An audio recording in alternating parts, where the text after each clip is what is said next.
Tmpa was really growing exponentially in South Texas and the Rio Grande Valley. We were the minority association, right? And my experience as a member was nothing but excellent. I mean, there was times where seriously, I thought like my career's done. You know, use of force situation, right? That can get distorted and seen a certain way. Tmpa was fantastic. Welcome back, viewers, watchers, listeners. I'm your host, Tyler Owen. Clint McNear, or my co-host, is he's busy with some Texas FOP stuff going on, and he is across the state right now fulfilling his duties as the FOP El Presidente. But today, the one and only field representative from South Texas, JP Rodriguez, is in the house. He was in town for another event, and I demanded that you come on and introduce yourself and talk about what the hell is going on in the Rio Grande Valley. So, JP Rodriguez, welcome to Blue Grit, man. Thank you for having me. And, you send that team to kidnap me from the hotel and bring me on the podcast. So I appreciate that. But it really is. It's an honor to finally be a part of the podcast. And I really appreciate the work that you and Clint are doing, and just there's a variety of topics, right, that you guys discuss, and sometimes a couple of crazy stories here and there. But I really think it helps to define who we are as an organization, and then who the staff is, right? Because you know better than anyone that we all have different personalities, right? Man, that is one thing. For those that know my story, know that I was a cop in East Texas, lived in East Texas for quite some time, and then transitioned down to Central Texas. I do not live in Austin, so please don't hold that against me. But man, seeing now that I'm in this role within Tmpa, seeing the different cultures of Texas, and seeing the different facets of all the hats that field reps truly do wear, man, it's an honor to get to know you as a person, as a field rep, and man, you got a lot of stuff going on there in the Valley. But we first kind of kick off the podcast of who the hell is JP? Where'd you grow up? How'd you get into law enforcement? You've got a pretty unique story that I think will resonate with a lot of our listeners. So let's start there. So, so my story starts back as a teenager, right, who got married probably a little young, right? Me and my wife became parents at a really young age, and we were both music majors in college, right? She was a music major. I wanted to major in I was majoring in music marketing, right? So my dream was like, hey, I want to own my own studio, right? I want to. What type of instrument? I played brass instruments, right? Okay. So I was up at UTSA for a little while before I went back to UT Pan American, which is now UTRGV. And out of necessity to support my family at a very young age, right? Because I was a dad at 19 years old. So that, oh my God, right? What am I going to do, right? I've got to, you have to grow up really quick when you're a young dad, right? Yep. And I got a job as a security guard, and I don't remember what year it was. It might have been in 96 or 97. It was 97. And then we had a contract for the Walmarts, right? So we were like the exterior security guards, right? Keeping an eye on the parking lot, right? Our job was to report any suspicious activity, right? And I was probably about 135 pounds, right? Soaking wet. And so I was still a music major at the time, but one day, I'll never forget this day, I had to cover for one of the guards that didn't show.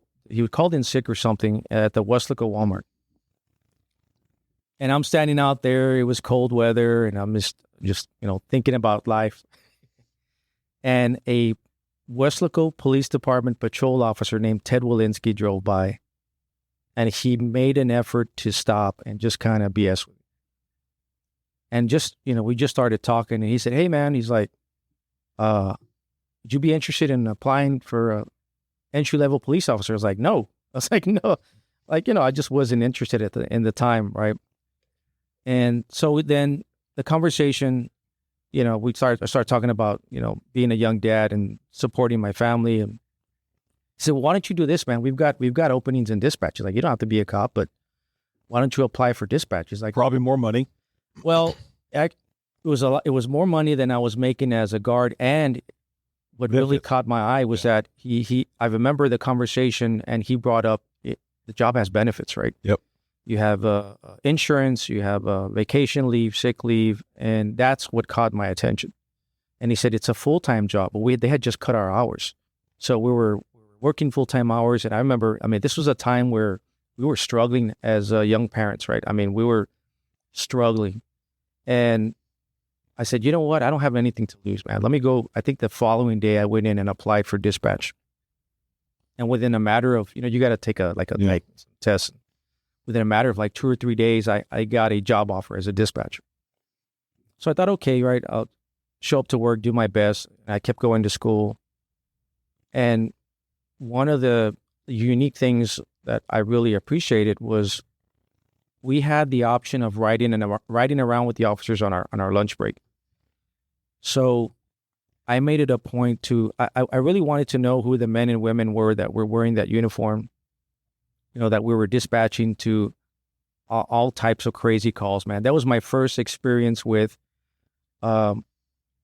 just the brutality. Burden. Well, yeah. The burden that a cop has to carry, right, on their shoulders. The men and women out there serving our community, right? And I would hear it on the radio, but I wanted to see it. Yeah. So I would ride around with the officers on my lunch hour.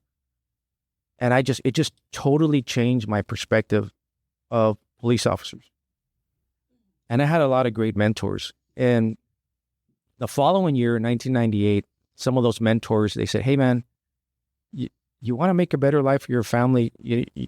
You can pursue a career in law enforcement, and it's a rewarding career. So I took the entry-level test, right?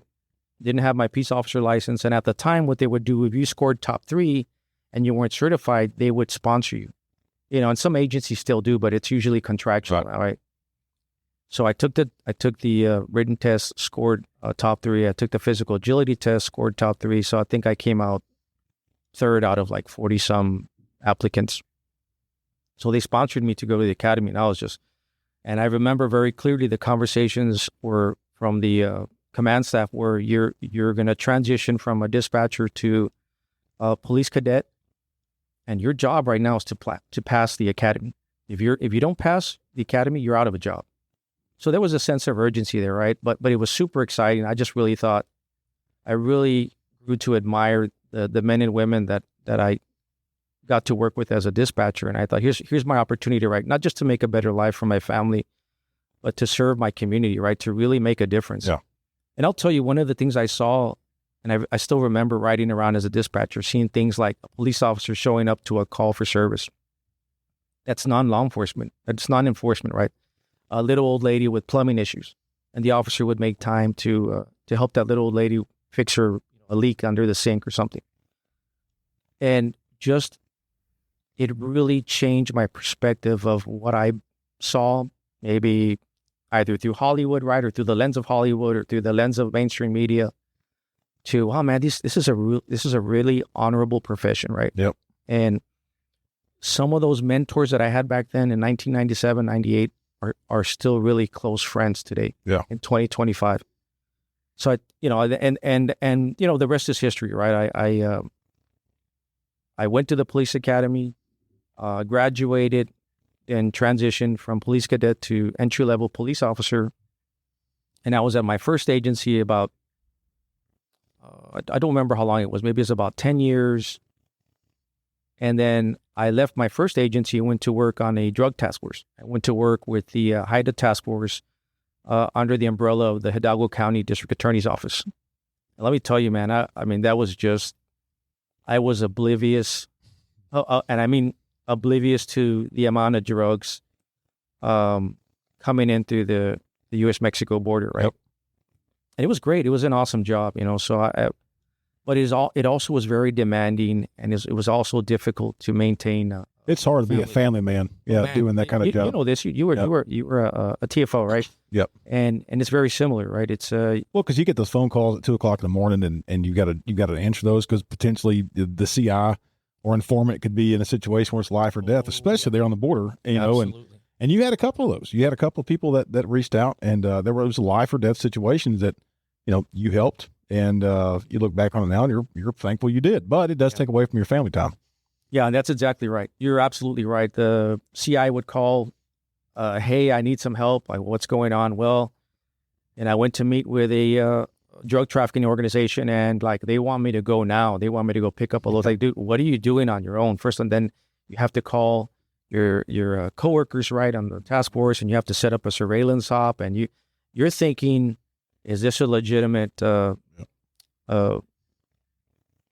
or are they setting this up, or are they setting the CIA up for something else, right? And it was a great job. I just remembering though, thinking I lost track of the days off because we really were working 7 days a week sometimes. And you got to meet some of the guys from so a great group of guys, man. Some of them are still there. Some of them have retired and moved on. So I did that for about 2 years. And then I actually went back to Weslaco for about a year and a half. And then I got recruited to Hidalgo County Sheriff's Office, which was my last agency. And, you know, I'm still real grateful. I'm grateful for the opportunity, right? But when I first initially got recruited to the sheriff's office, it was like, it was not a good time at the sheriff's office. Because it was on the heels of a former, there was some corruption. That's right. With the past political figure. Sheriff's offices, me being a past employee of one, and left on good terms. But when you work for sheriff's office, it can be demanding, but it can also be very much political. And so you entered an environment that you were used to, municipality, where your boss wasn't necessarily elected. He was appointed by the city council.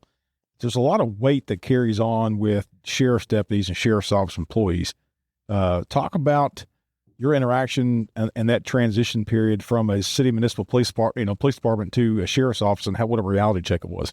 It was a huge reality check. I mean, aside from what was going on, right? And I just was telling someone on the plane up here that when I made the transition from back to the sheriff's office, is I remember one of the days that ICE agents were removing boxes of evidence from the building, and that's not a good feeling when a federal agency is removing boxes from the agency you work at. Yeah, from the agency you work at, right? It's just kind of like a gut punch, and and I remember we'd go have lunch at some of the local restaurants, and we would get a lot of hatred towards us because of what was going on, and I was but as far as transitioning from a local municipality to, and in this case was the eighth largest county in the state.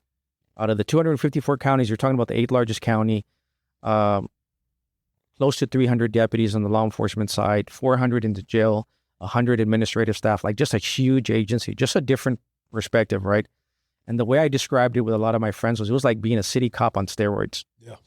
Like you have huge area of responsibility, right? Whatever sector you're assigned to, and then you just have a higher frequency of some of the calls, like aggravated robberies, right?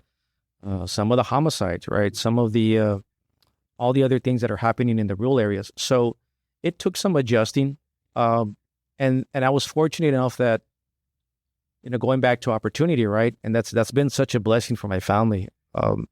When the new sheriff was appointed by the county commissioners court, they appointed Sheriff Eddie Guerra. I remember one day they said, "Hey, report to sheriff's conference room." And I thought, man, why does this guy want to talk to me, right? Out of 300 deputies, why does he want to talk to me?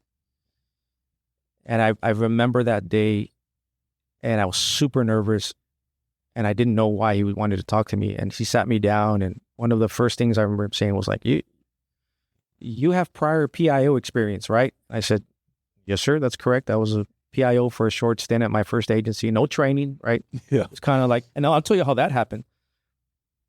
I was crossing the chief of police in the hallway. I was wearing my Class A's, and he said, "Hey," he's like, "You know what? From this day forward, you're the PIO of this agency. And by the way, the news media is in the lobby waiting for you. So we'll give him an interview." And I mean, I kid you not. And I know him. I thought he was joking. I laughed. I said, "You're joking, right?" He said, "I'm dead serious. As of this day forward, you're the PIO, and the media is waiting for you in the lobby." He didn't tell me what but mind you, I'm going into this blind.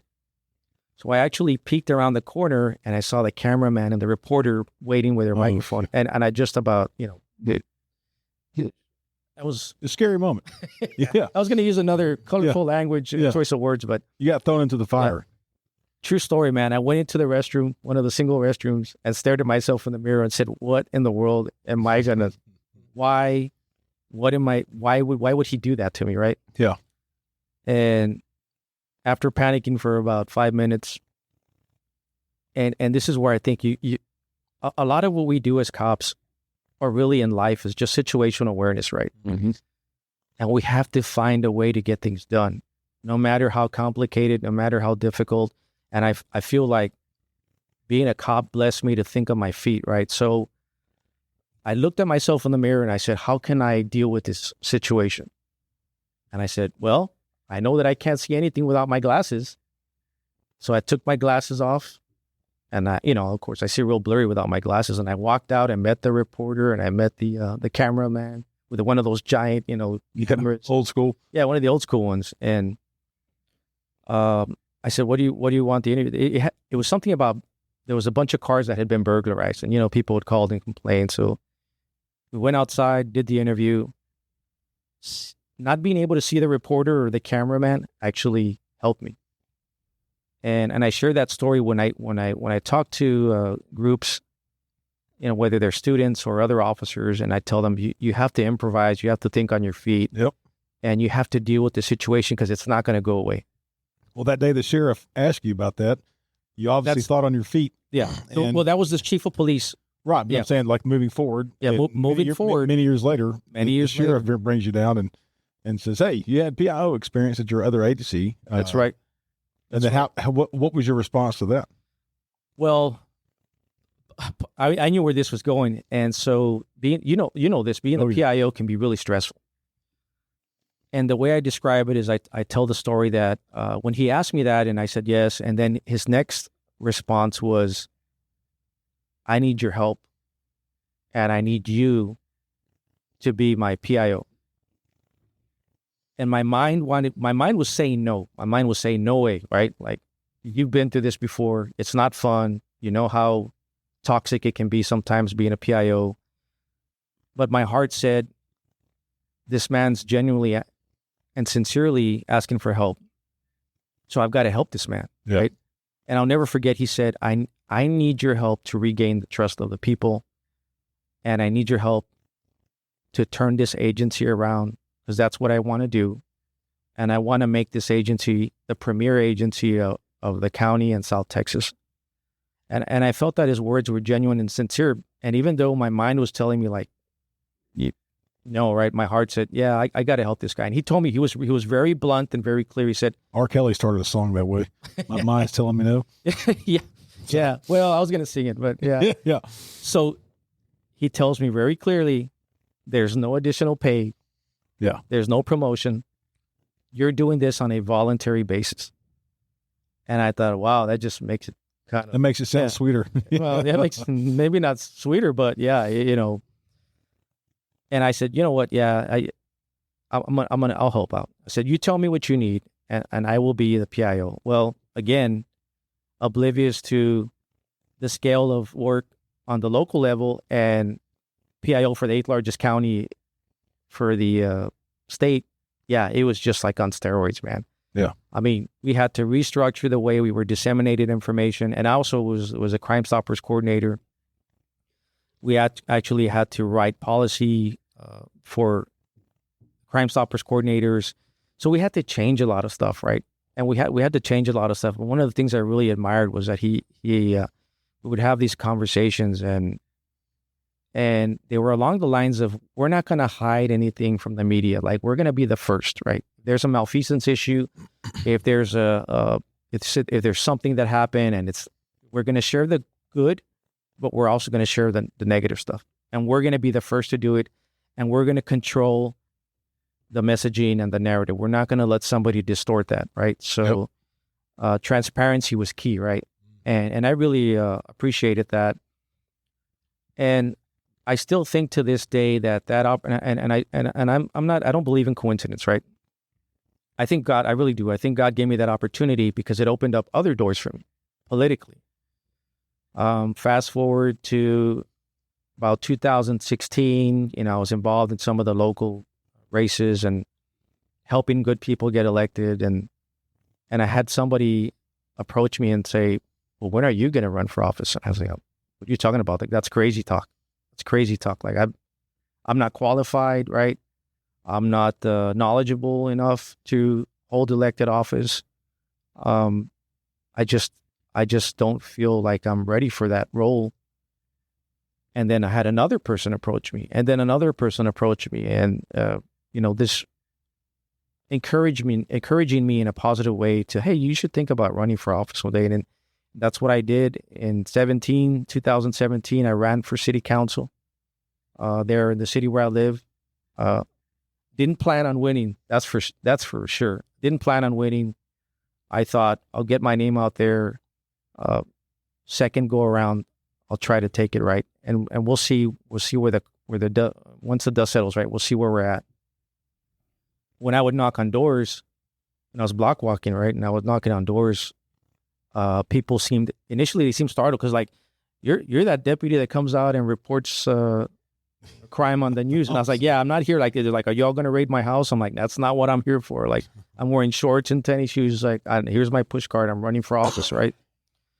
So I think that being the PIO for the sheriff's office really helped me with my... And what year was this when that happened? That was 2017.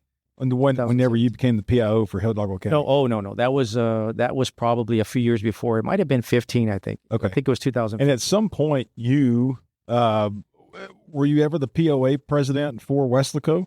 I was. Okay. I was board member. I held some of the different positions on the executive board. And that probably spring forwarded you to be a part of Hidalgo County because they work close together. The POA, Weslaco POA, they see each other at least at different events. That's true. I think back then, Tmpa was really growing exponentially in South Texas and the Rio Grande Valley. There was some agencies where even we were the minority association, right? And I'll tell you that my experience as a member with Tmpa throughout my career was nothing but excellence. Yeah. I mean, there was times where seriously, I thought like my career's done, right? I thought like, I'm, use of force situation, right? That can get distorted and seen a certain way. Tmpa was fantastic. The attorney at the time was Frank Zabarte out of Brownsville. So I don't know if you remember those old cell phones that had like they were like the old jitterbugs or flip phones. It wasn't even a flip phone. Like the old Nokia. Yeah, like that old Nokia where you just hold a button down. That's where you can send out a two word sentence, and it would take you 15 minutes to hit the 5 times. Oh yeah, the 8. They were terrible, man. They were terrible, and they had like 2 ringtones. Yeah. But you could program a number into a phone number into a number. Right. So you would hold it down, and it would dial that number. Remember that? Yep. So I had Frank Zabarte's phone number programmed in my cell phone. I had one of the first Sprint cell phones, and we were just paying a ridiculous amount of money, right? See. And every time I called, he would answer. And whenever I needed the field rep, they would answer. And because as a POA board member, sometimes you need a lot of guidance if you're not familiar with the nuances, right, of association leadership. But Tmpa was always there for me as a member. And I tell a lot of members that when I'm talking to them, I say, hey, look, I'm not just a field rep. I need to clarify something. I need you to understand something. I'm not just an employee. I was a longtime member. I've been in your shoes. Yeah. I've been in situations where you're involved in a critical incident, or you're there while a critical incident happens. You're genuinely worried about your career and your job. I had a lady crash into me one time. I was responding code lights and siren to a vehicle pursuit, which then ended up on a foot pursuit. Tmpa represented me when the lady crashed into me because she sued me. So I have called on Tmpa more times than I can remember, but they were always there for me. So with that being said, you go from Weslaco to Hidalgo County. Soon thereafter, you became involved with their local association. At some point during all this, there was an opportunity for you to be a part-time field rep like I was in East Texas. So in 2013, you were given the opportunity to come on to Tmpa part-time. And, I think that you seeing the magnitude, the size of Tmpa, when you start seeing the critical incidences that come across your emails, it's eye-opening. Talk about your transition and talk about how you got exposed to that as a part-time field rep and what that included. So, we had some on-the-job training, right? What we weren't, I think what I wasn't ready for, or what I didn't realize was just the nature of the calls that would come in. And so, if one of our members was involved in a critical incident, well, we're like that first line support, right? And many times we'd be running interference while the attorney's making his way to the scene. So a lot of times, at least in my region or my area, I was first on scene while the attorney was on his way. And so just seeing the flip side of it, right, and just the responsibility, but it was always a good feeling afterwards when you could help a member out. And I feel like I told some of the guys, if I can emulate some of the service that I got as a member, then it's a good day. Yeah. Then I feel good about myself. What I didn't realize was just being a member and then transitioning to a field rep was just a sheer number of phone calls that come in for everything from administrative issues, right? Complaints filed against our members, lawsuits, sometimes criminal allegations. Yeah. And then the critical incidents was just like, oh my God, like I didn't know that the field reps were dealing with all this stuff behind the scenes. And that was eye-opening. That was, it wasn't shocking, but I understood real quick how much responsibility we have to carry for our membership. And I think back then that, the statewide where there was less members and we've grown just tremendously. So I really feel honored to be a part of something, that legacy, right? I call it the legacy. Well, and I think it's cool too, because like me and some of the other field reps, if you look at your career, you've gone from dispatch to patrol. Well, let's go back further. You were a security officer. So there's the humbleness of being a security guard and seeing the uniformed officers, go past and handle the law enforcement side. Then you became a dispatcher. Then you became a Weslaco police officer. Moved up the chain there, becoming a PIO. Then you went over to the sheriff's office, or between then you became you're on the task force with the Hidalgo County DA's office. And so you've got all these different hats that you wore. But in my opinion, that gives you a better understanding of truly what our members go through on a daily basis. And it gives you a different perspective on so many facets of the different aspects of law enforcement. And so I think that makes you more experienced and more able to have that understanding and relatability to really our membership base there in the Rio Grande Valley.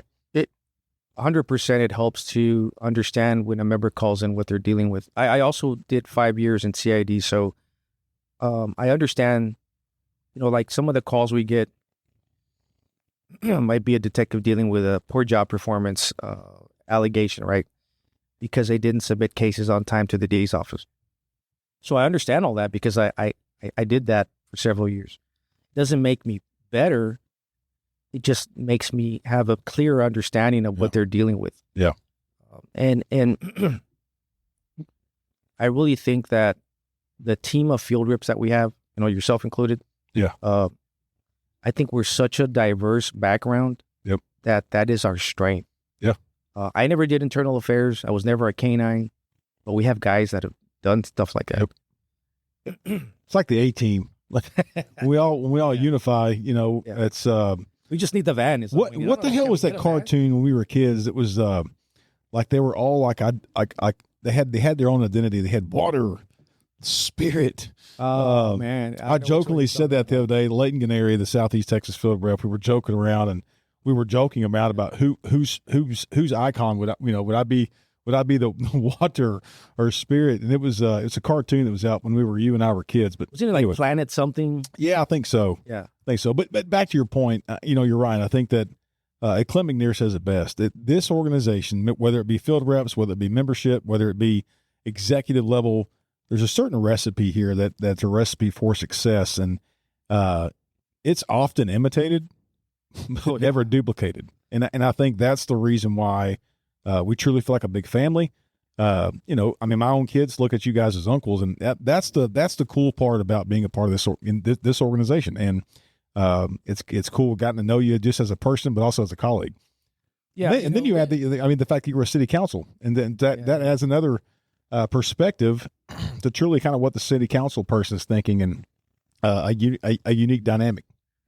So that really helps me for things like contract negotiations. And I always I share stories with our associations, especially when we're about to start the process of contract negotiations or meeting confer negotiations or just collaborative negotiations. Right? And just to be clear, because you are a city council person at Weslaco, JP has stepped aside during those contract negotiations with the Weslaco Police Department. You're not even involved. You're involved, but you're on the city council side of it, and we don't share that information with you just for the protection of our members. Sure. Yeah. So I make it a point to not participate because of a potential conflict, right?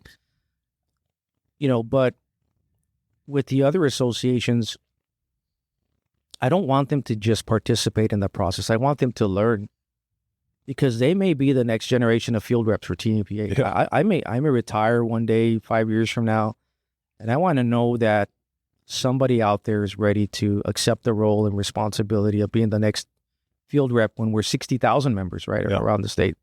So I really try to teach them some of the tricks of the trade, right? Like with one of the things with the negotiations, I always tell them, look, guys, there's two things we need to focus on is, does the elected body have the ability to pay? Do they actually have the money to give you guys what you feel like you're worth and what you deserve to be paid? And then number two, do they have a desire to pay what you're worth? And you have to start with those two elements during negotiations, right? And many times that'll kind of guide you on what strategies you need to form after that. One of the other things I try to really pound this into their strategies, right? Yeah, and so we've got a lot of great guys and gals out there, right? But sometimes, like a parent, we've got to kind of guide them a little bit. And I tell them, look, guys, at the end of the day, you're dealing with personalities. Mm-hmm. And whatever the elected body number is, right, whether it's 5 or 6 or 4, you're dealing with that many different personalities. So you've got to know your audience, right? You've got to know who you're dealing with. And you've also got to identify where they stand financially. And also, you've got to be able to work and build up your political capital, right? Yep. You've got to engage the community, and you've got to get them on your side. You need the community to know who your association is. And that's probably one of the most important components for successful negotiations. So I've learned a lot, and it wasn't necessarily because I'm the sharpest tool in the shed. It's just because really I've learned a lot through my mistakes. Yeah. And I think that's the best teacher I've had, right? And I've also learned from other more experienced field reps, right? And everything I learn, I'm going to pass it on to the next generation of field reps. But it's just, there's so many things we do, right, that our members don't see. Yeah. And not that that's bad, but it's just, we're out there sometimes, and I tell our guys, hey, I say, look, if I don't answer the phone, if it's an emergency, 100% call the 800 number, right? Because somebody's always on call. That's one of the awesome things about our organization is you're getting a cop or a retired cop that's going to deal with your situation. And if it's not emergency, I said, call me, text me. I said, if I don't respond immediately, I will respond to you. But just be patient with me, because I say some weeks we're going 100 miles an hour. Yeah. I said, and we really are. I mean, we've got boots on the ground all around the state. We're helping members that are going through different things. we're helping their families sometimes. Yeah, we got ledge going on right now. The session at the Capitol. We got the Round Rock Rodeo going on with the Round Rock Police Department. There's different aspects that we do across the state, and which is another truly honor of different things that we're involved with. But yeah, that's one of the things we got to deal with. Yeah, and I one of the things I appreciate is that the members in my region know that I'm going to get back to them like as soon as possible. Yeah. And I always ask, or I'll say, I'm in a meeting, right? Is everything okay? Do I need to step out? Because I'll step out. Yeah. And they'll say, oh, it's not an emergency. Just call me whenever you get. Right. If it's an emergency, yeah, I'm walking out of that meeting. I don't care where I'm at. The other day, I left the meeting early to go see my daughter perform. And it was the night those 3 San Juan officers got stabbed. 2 seconds after I got that text, I didn't ask where. I told my wife, I've got to leave. I'm sorry. It's work related. I got to check on my guys. Yeah. And I ran out of that auditorium. And luckily I was in the Tmpa truck. So I went straight from that auditorium straight to, and I staged nearby the scene where they were still actively searching for the suspect, because I thought this has potential to turn into an OIS, right? Mm-hmm. And, get the attorney on standby. Once the all clear is given and the suspect's in custody, I make my way to the hospital, check on our guys, talk to the mayor, city manager, talk to some of the medical staff there, just checking on our guys, making sure they're okay, right? That's what I do want to touch on real quick. One of the great things that I've always loved about you is that there's so much compassion in what you do. And with compassion also comes a little bit of heartache. What I mean by that is that in the Valley, for those that don't know, the Valley has a lot of members, but it's so concentrated in one area that you truly do have a great relationship with the majority of your locals in your area. With that said, there's been many times that we have lost officers in the region that you not only knew, but you had close relationships with. Talk about the meaning of not knowing who it is, breaking it through that door, showing up to the scene, and at that point having to be the professional and Tmpa side and walking through that challenge of being a field rep during situations just as that. It's hard, man. It is some of the things we deal with as field reps, they break your heart, especially when it's somebody when it's somebody you consider a friend and not just a member, right? I tell the story and I hope it doesn't, I'm very transparent, right? I wear my heart on my sleeve, and it's really hard sometimes to see people, and I admire all the men and women that are out there because they're still supporting the mission of public safety, right? Yeah. I feel like I made it to the end of my career, right? But there's a lot of men and women out there still, fighting the good fight, continuing that mission of public safety. They're making the sacrifices now so that me and my family and my community can be safe. And I really admire and appreciate that. So when somebody gets hurt, it's so hard. We have to put on the field rep hat and we have to go take a support role. And you have to just kind of shut off the emotions, and it's hard sometimes. Yeah. I that's something I struggle with. Mm-hmm. And because of what I've seen, throughout my career and as a field rep, I tell the story of when I got the notification that Lieutenant Milton Resendez had been killed in the line of duty. I almost just kind of froze at my house for about a minute or two because this is somebody I know. Yeah, this is somebody I know. I mean, he was on our local board. Those that don't know, he was the president. He was. I think at one point he was vice president. I don't know that he ever made it up to. We had a very close working relationship with Tmpa employees, including you and John Sariga and Mike Gomez. Y'all had a very much personal relationship with Lieutenant Resendez. So, as I get dressed and make my way out there, and I start calling some of the boots on the ground, right? Some of our other board members, and and they're struggling. They're struggling just to talk because of what's happening. And I remember I showed up at the hospital in the Tmpa truck, and I drove around the parking lot. I drove around the hospital twice. I could not muster the courage to get off and see my friend or someone I knew, right? In that state. In that state. I just couldn't. So then I made my way to the scene. The scene was under control. I made my check on the guys there, made my way then to the PD, where it was just a really sad state of emotions right there. Yeah. And I've seen another situation where one of our members got critically injured in the city of Mission.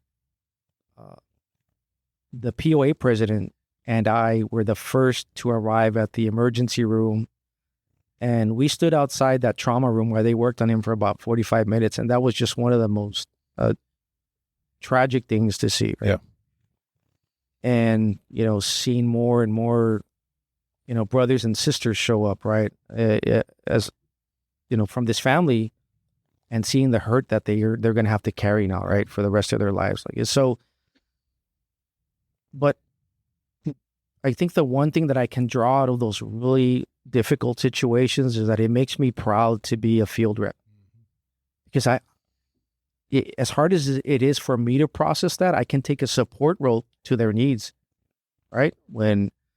Whether it's buying food for the family members, right, for a wake, or whether it's just honoring them in the procession, right, with the Tmpa truck, or just, one of the hardest things is delivering that line of duty death benefit. Yeah. That's really hard for me. It's hard, but it's also one of the biggest honors too, that you're able to give that support to the family immediately. And yeah, it's just a challenge we kind of have to fight through, which is one of the reasons why I think the executive staff does push a little bit more into our mental wellness and our mental well-being. And that's some training that they've offered to field reps for that very reason. So yeah, it's as hard as it is, we have a lot of support. Yeah. And I've really grown to, like, I just really appreciate that. I hope that one day I can emulate that, right? If I ever become a supervisor here for Tmpa. But the one thing that resonates in my mind is that we have to continue what we're doing, right? Yep. The mission of protecting those who serve, right? That's one of our slogans, right? We have to continue that, because we need to take care of the guys that are on the front lines. And I think that's what makes it such an awesome job, right? My wife she always tells me she's jealous of my job, because she says, and she'll say, "You think, can I go apply with you at Tmpa?" I said, hell no. No, you can't. We're not going to work together. And no. We're the same. But she says, I'm jealous of your job, because I see how you help the other officers. And it really is. It's not, I was nervous about transitioning from a full-time sergeant at the sheriff's office to when I was a part-timer, remember? Then I transitioned to a full-timer. Yeah.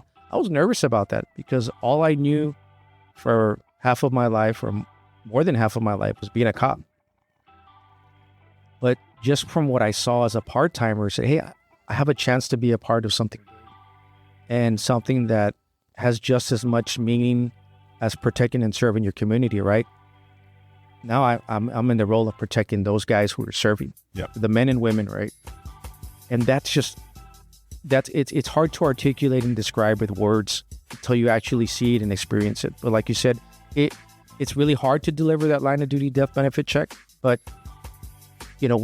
we know that we're helping that family. Yeah.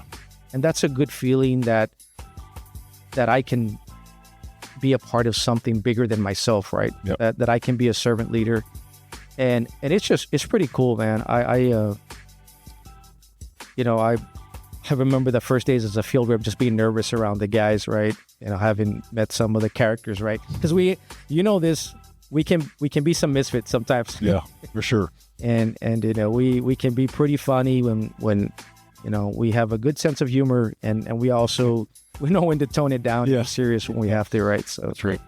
Well, man, this is your first time being on the podcast, and so we would typically like to finish each podcast episode out with 3 rapid fire questions. You know what those are? Yeah. Well, I don't. One of them's was a. All right. Okay. Here we go. Here we go. What's your favorite cop car? What's your favorite line from a cop movie? Or what's your favorite drink of choice? Favorite cop car, without a doubt, Crown Vic. My man. Crown Vic. Yes, absolutely. It's the workhorse. Got that sucker up to 140 one time. Yeah. Yeah. Hell I was yeah. scared, but I still got it up to it. What's your favorite line from a cop movie or your favorite cop movie? Favorite line? I don't know if I can say it, but it's from John McClane. Yippee-ki-yay. Yeah, yippee-ki-yay, mother. Yeah, that's that one. I watch those movies on a regular. I have all the movies, so I watch them on a regular basis. And then Favorite drink of choice? favorite drink of choice. It's gonna be between. Wait, are we talking about adult beverages? Adult beverages. Okay, favorite adult beverage. It's gonna be between an old fashioned and just the just a Jack and Coke.